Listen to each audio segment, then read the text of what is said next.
Что же мне сказать, ахи, когда я чихнул? Я помню, что что-то говорят. Ахи, когда ты чихнул, тебе следует сказать альхамдулилля. То есть мне следует сказать альхамдулилля после того, как я чихнул? Да, и после этого другой человек говорит «Ярхамукуллах». Получается, мне говорят верно? А что мне следует сказать после того, как кто-то это сказал? Скажи.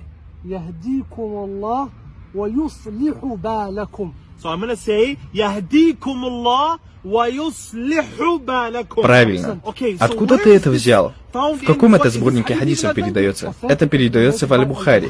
То есть этот хадис есть в Сахих Аль-Бухари? Да. Джазак Аллах хайр за то, что научил меня этому. Братья и сестры, следуйте сунне и не останавливайтесь в этом.